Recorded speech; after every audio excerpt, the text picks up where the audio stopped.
दोस्तों ज़रा सोचिए, अदालत में एक वकील साहब पहुंचते हैं और कहते हैं, हुजूर एक फिल्म आई है जिसमें एक काल्पनिक जज को भ्रष्ट दिखाया गया है। तुरंत इस फिल्म पर रोक लगाई जाए।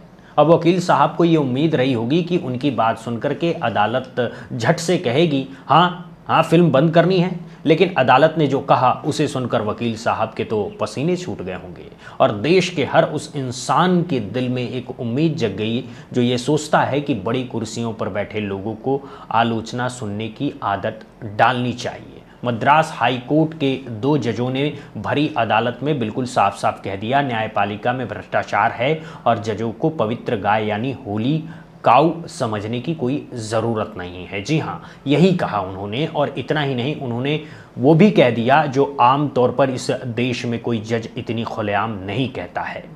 तो आज के इस वीडियो में मैं आपको इस पूरे फैसले को एक एक करके, एक एक बात को खोल करके बहुत आसान भाषा में बताऊंगा और साथ ही ये भी बताऊंगा कि क्यों ये फैसला आज के माहौल में और भी ज़्यादा बड़ा हो जाता है। बने रहिए हमारे साथ अंत तक। सबसे पहले समझिए कि ये पूरा मामला है क्या। तमिल में एक फिल्म आई है जिसका नाम है करुवप्पू। ये फिल्म आरजे बालाजी की डायरेक्ट की हुई है। इसमें सूर्या और त्रिशा जैसे बड़े कलाकार हैं और इसमें एक काल्पनिक यानी बनी बनाई अदालत दिखाई गई है जिसका नाम है सेवन वेल्स कोर्ट। यानी ये कोई असली अदालत नहीं है, ये सिर्फ कहानी के लिए गढ़ी गई एक काल्पनिक जगह है। और इसी काल्पनिक अदालत में एक जज को भ्रष्ट दिखाया गया है और एक बेईमान वकील भी दिखाया गया है जो जज से मिलकर सारा खेल चलाता है। बस इतनी सी बात पर एक वकील साहब जिनका नाम है RS तमिल वंदन मद्रास हाईकोर्ट पहुंच गए और कहने लगे कि इस फिल्म को थिएटर और OTT दोनों जगहों पर दिखाने से रोक लगाइए क्योंकि ये फिल्म पूरी न्यायपालिका की इज्जत उतार रहा है। उन्होंने सरकार, सूचना विभाग और सेंसर बोर्ड तक को अपनी याचिका में पक्षकार बना डाला। अब अंदाजा लगाइए, एक काल्पनिक कोर्ट में एक काल्पनिक जज को भ्रष्ट दिखाने पर इतना बड़ा हंगामा। इस पर तो कोई कॉमेडी फिल्म बन जाए। खैर, ये मामला पहुंचा जस्टिस GR स्वामीनाथन और जस्टिस V लक्ष्मी नारायण की डिवीजन बेंच के सामने और सुनवाई की शुरुआत में ही अदालत ने अपना रुख जाहिर कर दिया। अदालत ने कहा कि कुछ लोग बहुत मामूली बातों पर भी ज़रूरत से ज़्यादा संवेदनशील हो जाते हैं और ये मामला भी कुछ वैसा ही लग रहा है। मतलब अदालत ने बहुत शिष्टता से ये कह दिया कि भाई वकील साहब, आप ज़रा ज़्यादा ही तकलीफ में आ गए हैं। फिर अदालत ने एक बहुत सीधा सवाल खुद के सामने रखा, क्या किसी फिल्म में अदालत या जज को भ्रष्ट दिखाने भर से उस फिल्म पर रोक लगाई जा सकती है? और इस सवाल का जवाब खुद अदालत ने दिया, नहीं। बिल्कुल साफ शब्दों में बोला नहीं, क्योंकि अगर ऐसा होने लगे तो कल को कोई फिल्म किसी अधिकारी को भ्रष्ट दिखाएगी तो अधिकारी फिल्म रुकवाने पहुंच जाएगा। कोई फिल्म किसी नेता को बेईमान दिखाएगी तो नेता दौड़ करके अदालत आ जाएगा। ऐसे तो इस देश में कोई फिल्म ही नहीं बन पाएगी क्योंकि भ्रष्टाचार तो हमारे समाज की हकीकत है, ये कोई दूसरे ग्रह से तो टपकता नहीं है। यानी अगर हर वर्ग को फिल्मों में दिखाया जा सकता है तो जज भी कोई भगवान तो नहीं है, उन्हें भी दिखाया जा सकता है। और अब आती है वो लाइन जो इस पूरे मामले की जान है। अदालत ने बिल्कुल खुलकर कहा, कोई भी इस बात से इनकार नहीं कर सकता है कि न्यायपालिका में भ्रष्टाचार है। भ्रष्ट जज पहले भी थे और आज भी हैं। दोबारा सुनिए, खुद हाई कोर्ट ने दो जज अपनी ही संस्था के बारे में कहा कि भ्रष्ट जज थे और हैं। ये कोई बाहर वाला कह रहा है, कोई आलोचक कह रहा है, कोई पत्रकार कह रहा है, ऐसा नहीं है। ये अंदर से आई आवाज़ है और ये बहुत बड़ी बात है क्योंकि अक्सर इस बात की सच्चाई कोई स्वीकार करने को तैयार नहीं होता। हम जब भी कहते हैं कि न्यायपालिका में सुधार होना चाहिए, कुछ लोग तुरंत भड़क जाते हैं, कहते हैं कि आप संस्था पर हमला कर रहे हैं। लेकिन अदालत ने खुद कहा है कि नहीं, ये बात इनकार करने लायक नहीं है। और इतना ही नहीं, अदालत ने आगे कहा है कि मद्रास हाई कोर्ट की फुल कोर्ट यानी सारे जजों की मीटिंग ऐसे काले भेड़ों को, ब्लैक शिप को यानी भ्रष्टाचारी जजों को बाहर का रास्ता भी दिखाती रहती है। यानी जब अंदर से सफाई होती है तो वो भी होती है और ये बात भी अदालत ने खुलकर के मानी है। अब आगे की बात और भी कमाल की है। अदालत ने एक ऐसी सच्चाई बयान कर दी है जो हम सब अपने अनुभव से जानते हैं लेकिन कोई जज सरेआम नहीं कहता। अदालत ने कहा कि न्यायपालिका में भ्रष्टाचार सिर्फ कोई जज अकेला नहीं कर सकता है, इसमें कुछ वकीलों का भी हाथ होता है। यानी जज और वकील मिलकर के ये खेल खेलते हैं और इसीलिए हाईकोर्ट हमेशा निगरानी रखता है ताकि ऐसे लोगों को पकड़ा जा सके। ज़रा सोचिए ये बात कितनी बड़ी है दोस्तों ज़मीन पर तो ये बात आप सबने भी अनुभव की होगी। कोई भी छोटी अदालत में चले जाइए, आपको कुछ गिने चुने वकील दिखेंगे जिनका काम बहुत तेज़ी से होता है, उनकी फ़ीस आसमान छूती है और बाकी सब कतार में लगे रहते हैं। ये कोई जादू नहीं है, ये सिस्टम है। और अब खुद हाई कोर्ट ने माना है कि ये सिस्टम मौजूद है, ये किसी और का इल्ज़ाम नहीं, अदालत के अपने शब्द हैं। तो अगली बार जब कोई आपसे कहे कि न्यायपालिका तो दूध की धुली है, उसकी आलोचना मत करो, तो आप उन्हें ये फैसला पढ़ने को कह सकते हैं।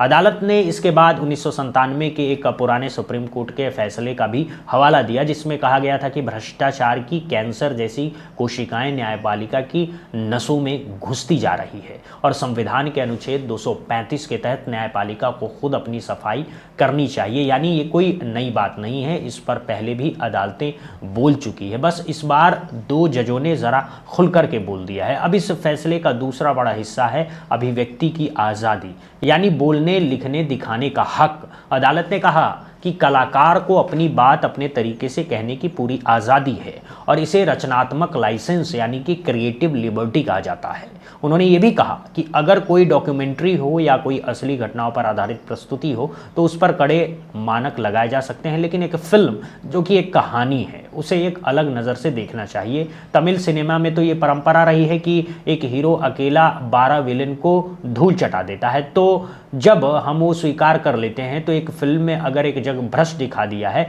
तो उसे भी कहानी का हिस्सा मानकर देखना चाहिए। अदालत ने संविधान के अनुच्छेद 19(1) का भी जिक्र किया है जो हर भारतीय को बोलने, लिखने, छापने और फिल्म जैसी कलाओं के जरिए अपनी बात कहने का अधिकार देता है। अदालत ने एक और बहुत ज़रूरी बात कही जिसे हर बड़े पद पर बैठे इंसान को सुनना चाहिए। उन्होंने कहा कि अदालतों और जजों को मजबूत होना चाहिए, छुई मुई नहीं होना चाहिए, यानी थोड़ी सी आलोचना सुनकर के बिखर जाने वाले नहीं होना चाहिए। और ये भी कहा गया कि न्यायपालिका का सम्मान आलोचना को दबा करके नहीं जीता जा सकता है। अगर हम लोगों को डांट कर, चुप कराकर, उनकी आवाज़ बंद करवा करके सम्मान पाने की कोशिश करेंगे तो उल्टा शक पैदा हो जाएगा। लोग सोचेंगे कि अंदर ज़रूर कुछ छुपाने जैसा है, तभी तो इतनी जल्दी मुंह बंद कराया जा रहा है।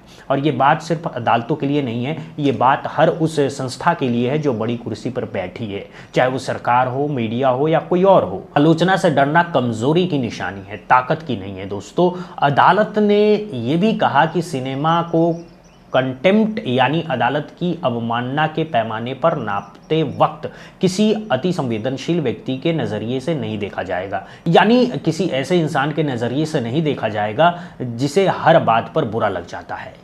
इसे एक आम समझदार आदमी के कॉमन सेंस से देखा जाएगा। ये भी एक बहुत अच्छी बात है, क्योंकि अगर हम हर अति संवेदनशील आदमी की भावनाओं के हिसाब से कानून चलाने लगे तो कुछ भी संभव नहीं हो पाएगा। और दोस्तों, अदालत ने एक और मज़ेदार बात कही। उन्होंने सोशल मीडिया के ज़माने का जिक्र किया और कहा कि आज के दौर में तो हर कोई कुछ भी कह देता है। ऐसे में बेहतर है कि कई बार जज और अदालतें ख़राब बयानों को भी अनदेखा कर दें और अपना काम करती रहें। यानी हर एक ट्वीट पर, हर एक पोस्ट पर, हर एक छोटी सी आलोचना पर कानूनी कार्रवाई करने की ज़रूरत नहीं है। ये सलाह बहुत समझदारी की है। अदालतों के पास पहले से ही करोड़ों मुकदमे लंबित हैं और अगर वो हर सोशल मीडिया पोस्ट पर ध्यान देने लगे तो असली काम कब होगा। यहाँ अदालत ने रामायण की एक कहानी का भी जिक्र किया कि एक बार भगवान राम के तीर से एक मेढक घायल हो गया। राम ने पूछा, तुमने आवाज़ क्यों नहीं लगाई? मेढक ने जवाब दिया, हुजूर, जब दूसरे मुझे चोट पहुंचाते हैं तब मैं राम राम पुकारता हूं, लेकिन जब आप ही चोट के कारण हैं तो मैं किसे पुकारूं? यानी जब सिस्टम खुद ही दर्द देने लगे तो लोग किससे फरियाद करें। यह कहानी बहुत गहरी है और इसका संदेश सबके लिए है। अदालत ने आखिर में सेंसर बोर्ड यानी कि CBFC का भी जिक्र किया। उन्होंने कहा कि सेंसर बोर्ड ने इस फिल्म को सर्टिफिकेट दिया है। अगर सेंसर बोर्ड को कुछ आपत्ति होती तो वो खुद कट लगा देता या मना कर देता, लेकिन जब सेंसर बोर्ड ने मंजूरी दे दी है तो अब अदालत उसमें झांकने नहीं जाएगी और अपना अलग पैमाना नहीं लगाएगी। और अदालत ने यह भी कहा कि इस फिल्म ने पूरी न्यायपालिका को भ्रष्ट नहीं बताया, सिर्फ एक काल्पनिक कोर्ट और उसके एक काल्पनिक जज की कहानी दिखाई है, तो इसे पूरी न्यायपालिका पर हमला मानना ही गलत है और इस आधार पर अदालत ने पूरी याचिका को खारिज कर दिया। अब दोस्तों यहाँ एक बहुत बड़ी बात सामने आती है जिसे समझना बहुत ज़रूरी है। ये फैसला ऐसे वक्त में आया जब देश में बड़ी संस्थाओं और आलोचना के रिश्ते को लेकर के बहुत बहस चल रही है। अब सबको याद होगा कि हाल ही में एक मामला बहुत चर्चा में था। एनसीईआरटी की कक्षा 8 की एक किताब में देश के तमाम संस्थाओं में भ्रष्टाचार पर एक अध्याय जोड़ा गया था और इसमें न्यायपालिका में भ्रष्टाचार की बात की गई थी। ये एक सुधारात्मक प्रयास था। बच्चों को बताया जा रहा था कि भाई सिस्टम में क्या क्या दिक्कतें हैं ताकि वो जागरूक नागरिक बन सके। लेकिन सुप्रीम कोर्ट के मुख्य न्यायाधीश को ये बात इतनी बुरी लगी कि उन्होंने स्वतः संज्ञान लेकर के देश भर से वो किताबें वापस मंगवा ली और जिन विद्वानों ने वो पाठ्यक्रम बनाया था उन्हें कुछ समय के लिए सरकारी कामों से रोक भी लगा दिया गया।